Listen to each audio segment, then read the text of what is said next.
Are mice or rats invading your childcare center? Wild rodents can be destructive and spread disease. Mice and rats usually come out at night when you're gone, but they'll leave signs behind. This video will show you how to look for those signs. We'll show you how to manage pests without using a lot of pesticides, using integrated pest management, or IPM for short.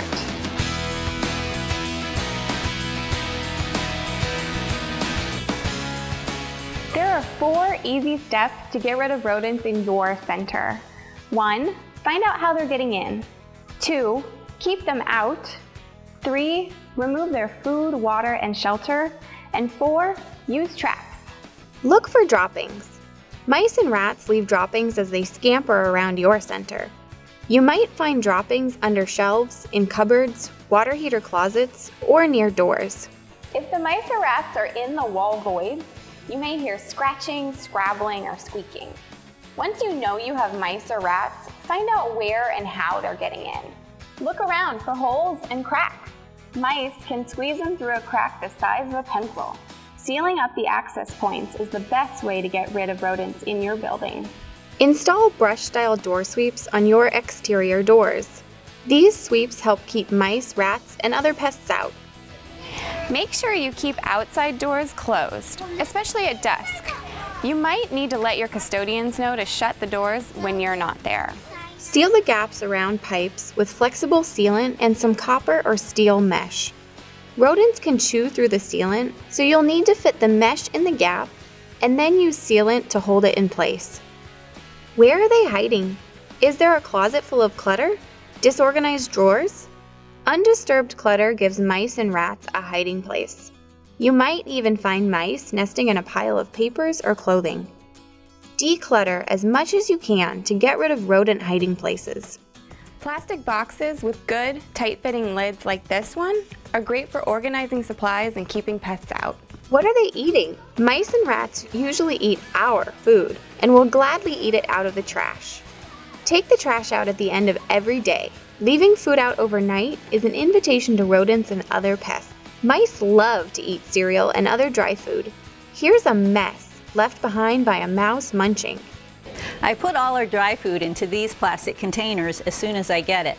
The mice don't eat the food and the food stays fresher. Deep cleaning will get rid of a lot of pest problems.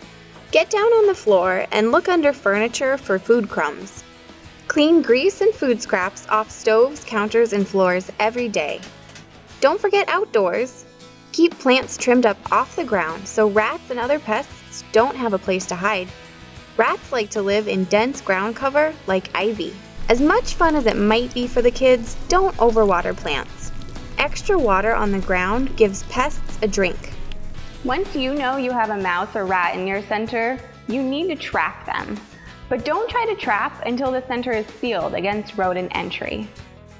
Mice and rats behave very differently. Rats are cautious and smart. They avoid traps, so you have to trick them. Do this by leaving fresh bait on the trap before you set it. Rats like to eat dried fruit and peanut butter. Wait until they start eating the bait, then set the trap. Mice are curious and easier to catch. You don't need to pre-bait like you do for rats.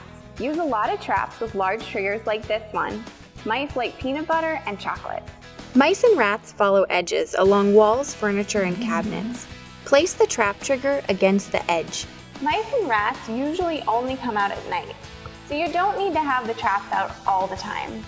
Set them before you leave for the night and pick them up first thing in the morning because you don't want any of your kids getting their fingers snapped. Another option for trapping rodents is a battery-operated rodent trap. The mouse or rat enters the trap and is electrocuted.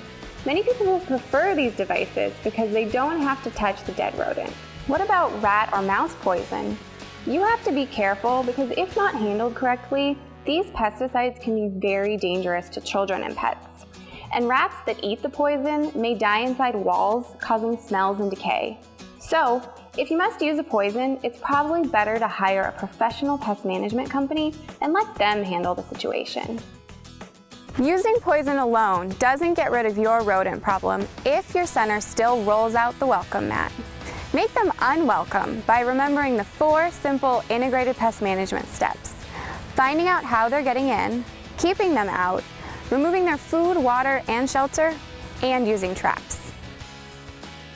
For more information about IPM and childcare centers, check out the other videos in this series, as well as the DPR website. Use IPM in your center and don't let pests feel like guests.